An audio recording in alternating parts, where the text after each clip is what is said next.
Hello বন্ধুরা, Chrome থেকে application automatic update হয়।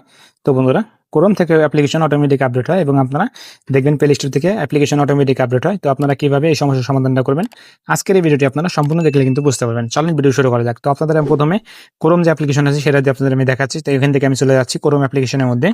তারপরে আপনাদের আমি প্লে স্টোরের যে অ্যাপ্লিকেশনটা অটোমেটিক আপডেট হয় সেটা আপনাদের আমি বন্ধ করে দেখাবো। তো আপনারা ক্রোম অ্যাপ্লিকেশনের মধ্যে চলে আসার পর দেখতে পাচ্ছেন এখানে থ্রি ডট মেনু চলে আসবে। আপনারা থ্রি ডট মেনুতে ক্লিক করে দিবেন। এরপর দেখতে পাবেন এখানে সেটিংস অপশন চলে আসবে। আপনারা সেটিংস অপশনে ক্লিক করে দিবেন। এরপর আপনারা নিচের দিকে যাবেন। নিচের দিকে যাওয়ার পর দেখতে পাবেন এখানে চলে আসবে সাইড সেটিং। তো আপনারা দেখতে পাচ্ছেন সাইড সেটিং আছে। আপনারা সাইড সেটিংসে ক্লিক করে দিবেন। ক্লিক করে দেওয়ার পর আপনারা নিচের দিকে চলে যাবেন।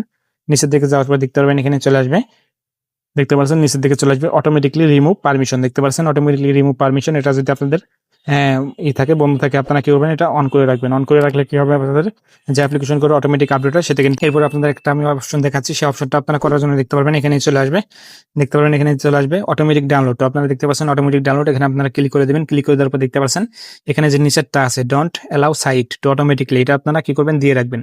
এটা দিয়ে রাখলে কি হবে, আপনাদের অটোমেটিকলি কিন্তু এই আপডেটটা হবে না। দেখতে পাচ্ছেন এটা যদি আপনি দিয়ে রাখেন অটোমেটিকলি কিন্তু অ্যাপ্লিকেশনটা আপডেট হবে না।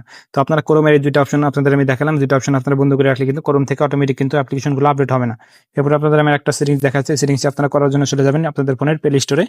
প্লে স্টোরে যাওয়ার পর দেখতে পারবেন এখানে যে একটা অপশন চলে আসবে, মানে আপনাদের দেখতে পাচ্ছেন যে গুগলের যে লোগো থাকবে, আপনারা গুগলের লোগোতে ক্লিক করে দেবেন, মানে আপনারা আপনার জিমেলের লোগোতে ক্লিক করে দেবেন। ক্লিক করে দেওয়ার পর আপনারা দেখতে পারবেন এখানে চলে আসবে সেটিংস অপশন। তো আপনারা কি করবেন, সেটিংস অপশনে ক্লিক করে দেবেন। ক্লিক করে দেওয়ার পর দেখতে পারবেন এখানে আপনাদের যে অ্যাবাউট আছে, এখানে আপনারা অ্যাবাউট অপশনে ক্লিক করে দেবেন। ক্লিক করে দেওয়ার পর দেখতে পারবেন এখানে চলে আসবে নেটওয়ার্ক পারফরমেন্স। তো আপনারা নেটওয়ার্ক পারফরমেন্স অপশনে ক্লিক করে দেবেন। ক্লিক করে দেওয়ার পর দেখতে পাচ্ছেন এখানে চলে আসবে অটো আপডেট অ্যাপস। তো আপনারা অটো আপডেট অ্যাপসে ক্লিক করে দেবেন। ক্লিক করে দেওয়ার পর দেখতে পাচ্ছেন এখানে যে আপনাদের নিচের যে একটা অপশন আছে ডোন্ট অটো আপডেট অ্যাপস, এটা যদি আপনারা দিয়ে রাখেন তাহলে কিন্তু আপনাদের ফোনের যে মানে মেমোরিটা আছে সেটা কিন্তু ফুল হবে না, মানে অটোমেটিকলি কিন্তু অ্যাপ্লিকেশনটা কিন্তু আপডেট হবে না। তো আপনারা যদি এখান থেকে মাঝেরটা দিয়ে রাখেন সেটা কিন্তু আপডেট হবে, মানে মোবাইল ডাটা দিয়ে। তারপরে আপনার নিচেরটা যদি দেখেন এটা কিন্তু আপনাদের ওয়াইফাই দিয়ে কিন্তু অটোমেটিকলি আপডেট হবে। তো আপনারা আশা করি বুঝতে পারছেন যে কিভাবে আপনারা আপনাদের ফোনের অ্যাপ্লিকেশনগুলো যদি অটোমেটিক আপডেট হয় কিভাবে আপনারা সেগুলো বন্ধ করে রাখবেন। তো আশা করি আজকের এই ভিডিওটি আপনাদের কাছে ভালো লাগছে। তো ভিডিওটি যদি ভালো লেগে থাকে অবশ্যই আপনারা লাইক করবেন, শেয়ার করবেন আর চ্যানেলটি আপনারা সাবস্ক্রাইব করে রাখবেন। সবাই ভালো থাকবেন, সুস্থ থাকবেন, দেখা হবে অন্য কোনো ভিডিওতে। আল্লাহ হাফিজ।